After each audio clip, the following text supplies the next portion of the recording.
मित्रों, वैदिक ज्योतिष केंद्र में आपका स्वागत है। शानदार वीडियो रहने वाला है आज हमारा वैदिक ज्योतिष के केंद्र के अगली कड़ी में। हमने आज सुना है कि राहु के बारे में शोध करके आप लोगों को एक ऐसा योग या राजयोग के बारे में बताऊं जो राहु एक तरफा लाभ देता है। कहते हैं जब नियति मन बना ले तो व्यक्ति कहीं भी जन्म ले, कहीं भी पले, कहीं भी पढ़े, कहीं भी रहे। नियति अगर बना लेता है मन कि इसको हम राजयोग प्रदान करेंगे तो उसको मिलके रहेगा। अकस्मात अचानक इतना बड़ा परिवर्तन जीवन में आता है कि व्यक्ति के पास कुछ नहीं है, रंक से राजा बनने का दौर देखता है। वो दौर कब और कैसे आएगा, कौन ग्रह उसका कारण होगा, उसी के बारे में आज हम चर्चा करेंगे। राहु ग्रह और राजयोग। वीडियो शानदार है, बिना स्किप करके देखेंगे तभी ज्योतिष प्रेमियों आपकी समझ में आएगा। नए नए सूत्र ज्योतिष के लेके आती है। आज का जो मेरा विषय है, ये विषय है जेमिनी के द्वारा बताए गए सूत्र को मैं लेके आया हूँ। ज्योतिष के बहुत बड़े प्रणेता हैं महर्षि जेमिनी, उन्हीं का ये सूत्र है, उसको अप्लाई करके आपको दिखाएंगे। सबसे पहले यहाँ देखेंगे हेडिंग पे राहु ग्रह राजयोग विश्लेषण। इसी राजयोग का जो हमने लिया है उसका नाम भी बताएंगे और ये कैसे बनता है उसका डिटेल भी आपको हम बताएंगे। ठीक है, सबसे पहले हम कारण जान लेते हैं। पहला कारण जो है वो है 3, 6, 11 भाव में अगर राहु ग्रह विराजमान है, आपके राहु ग्रह विराजमान है और उसमें जो राशियां हैं उनको देख लीजिए आप कौन कौन सी राशि होनी चाहिए। राहु ग्रह के लिए special 1 number, 8 number, 2 number, 9 number, 3 number, 11 number, ये राशियां हैं, ये भाव हैं। अगर इसमें संयोग राहु का बन जाता है और राहु की जो डिग्री अंश है वो 9 अंश से लेकर के 24 अंश के बीच में है मित्रों, ये 3 कंडीशन अगर अप्लाई हो जाए एक्यूरेसी तौर पे 100%, तब राहु राजयोग प्रदान करता है और उस राजयोग का नाम है परिभाषा राजयोग।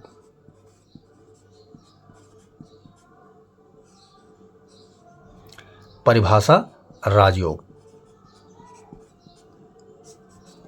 ये कार्य कैसे करता है इसको समझना बहुत जरूरी है। हमने आपको सूत्र बता दिया। परिभाषा राजयोग का सूत्र है 3, 6, 11 भाव हो जिसमें राहु विराजमान हो और उसके बैठने की जो राशि हो मेष राशि, वृश्चिक राशि, वृषभ राशि, धनु राशि या मिथुन राशि या कुंभ राशि। ठीक है, अब इसमें क्या होगा कि एक तरफा बल अंश भी बता दिया हमने, यहां बलवान अंश होना जरूरी है। और थोड़ा टर्म कंडीशंस और बता देता हूं।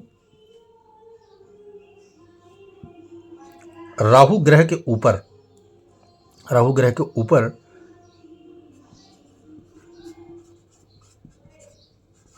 दृष्टि में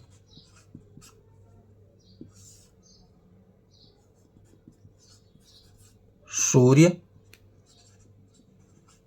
चंद्र, गुरु नहीं आने चाहिए। ये दृष्टि, इन्हीं ग्रहों की दृष्टि किसी भी प्रकार एंगल से राहु के ऊपर नहीं जानी चाहिए। क्यों? क्योंकि राहु को छेड़ने का काम, राहु को विचलित करने का काम करते हैं ये तीनों ग्रह। सत्ता की लड़ाई हो जाती है एक तरीके से, और सत्ता की लड़ाई में ये तीनों ग्रह अपने अपने पावर का इस्तेमाल करते हैं राहु को पिछाड़ने में, क्योंकि राहु एक्स्ट्रा तौर पे बलवान नजर आने लगता है इनको। लग्न कुंडली में आप आइए, देखिए कि अगर 1 नंबर राशि यहां पड़ती है मेष राशि, ठीक है, 6ठे भाव में अगर आपका 3 नंबर, 11वें घर में 8 नंबर या 9 नंबर, यहां पर 2 नंबर, यहां पर जो है 11 नंबर, इन राशियों में या इनको आगे पीछे उलट पलट कर भी आप देख सकते हैं, क्योंकि राशियां यही होनी चाहिए। भाव हमने ले लिया, अगर यहाँ राहु आपका विराजमान है तो इन 3 ग्रहों के दृष्टि से अगर राहु अपने आप को बचा ले जाता है, अंश बल भी मेंटेन कर लेता है, तब इसका फल क्या होगा मित्रों, वो जानना बहुत ज़रूरी है। बहुत ही शानदार फल राहु प्रदान करेगा। अब आपको ये मान लीजिए कि सत्ता की लड़ाई के शीर्ष पर जाकर राहु खड़ा हो जाता है और फिर जो एक तरफा बल फल प्रदान करता है उसकी कल्पना भी आप नहीं करेंगे। पहली बात तो ये है कि भविष्य में क्या छुपा है, भविष्य के गर्त में क्या छुपा है, ज्योतिष जरूर खोजता है, लेकिन यहाँ ज्योतिष क्या है, राहु को टारगेट कर रहा है कि राहु जो है भविष्य के गर्भ में क्या छुपा के रखा है। परिभाषा योग देता क्या है, सत्ता स्थापित करवाता है। सत्ता, प्रबलता, सत्ता यानी कि कोई भी सत्ता की बात समझ गए, कुर्सी जिसको बोलते हैं आप मान लीजिए। प्रबलता, प्रबलता का अर्थ क्या होता है, लेने का जो बल है वो बहुत प्रबल। और निरंतरता यानी कि इस सत्ता को बरकरार रखने के लिए भी प्रबलता चाहिए। ठीक है। विजय,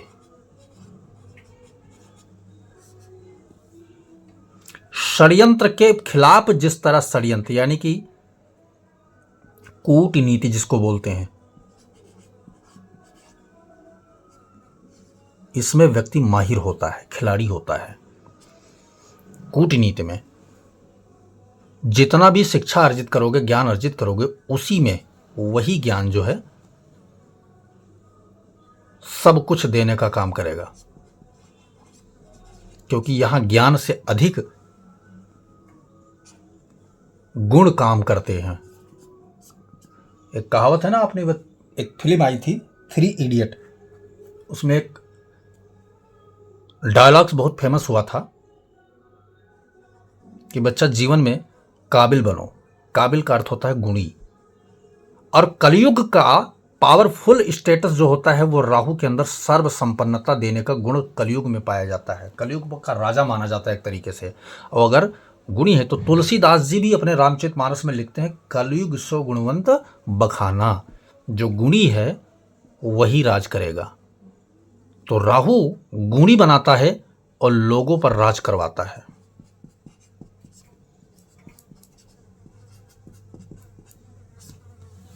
राज करवाता है। ठीक है। शत्रु को कैसे परास्त करना, ये सारी चीजें राहु आपके अंदर डाल देता है।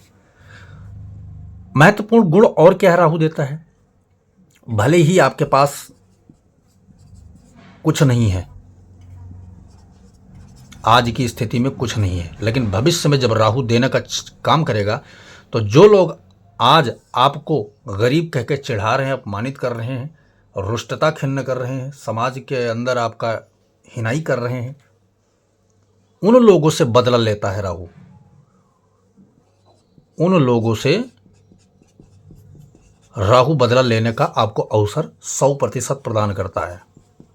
परिभाषा राजयोगी है, यानी परिभाषा, जिस भाषा में जिस चीज को समझने में हमें आज कठिनाई हो रही है, भविष्य में राहु उसी क्षेत्र में उसी लाइन को समझ कर बूझ कर उस व्यक्ति क्षेत्र विशेष गुण धर्म पर राज करवाता है राहु। यह है परिभाषा योग। जिसके भी कुंडली में बनेगा वो गुणवत्ता से भरा रहेगा, सत्ता पर शीर्ष पर रहेगा। आपको एक उदाहरण देके समझाता हूं। नरेंद्र मोदी की कुंडली में, इसलिए नरेंद्र मोदी का नाम लिया हमने क्योंकि इस वक्त आइडल है वो, और राहु इनके पंचम भाव में बैठा हुआ है। ठीक है, पंचम भाव में राहु बैठा हुआ है। और पंचम भाव में राहु बैठने का जो राशि है, भाव भले ही उसको ना मिला हो, लेकिन पंचम भाव में राहु जो है राशियों में ऐसे बैठा है, शायद 3 नंबर राशि में वहाँ विराजमान है।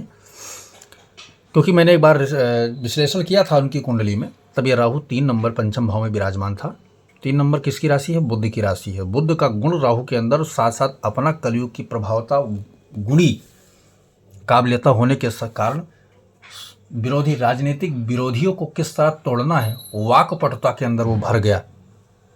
बोलने बुद्ध वाणी का स्वामी है, तो तो राहु ने छद्म रूपी अपना चाल, अपना गुण, अपना सारा संकल्प कहां भर दिया? व्यक्ति के बोलचाल की भाषा में।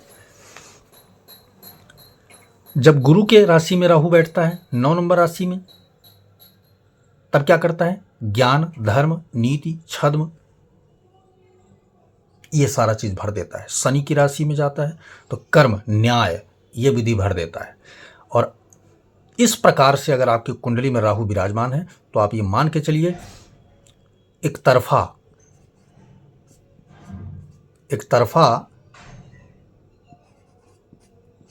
राजयोग आपके जीवन में आने वाला है।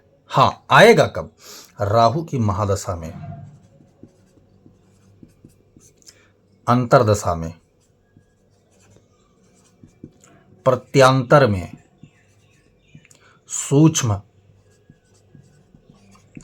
प्राण, ये 5 दशाएं जो हैं इसमें आपको मिलेगा।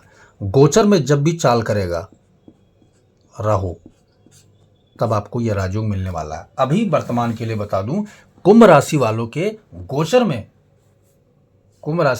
गोचर में राहु प्रवेश कर चुका है मित्रों।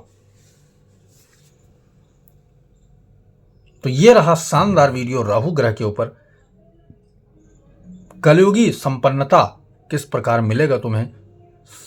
वीडियो पसंद आए तो लाइक करें, शेयर करें, सब्सक्राइब करें। जय सिया राम।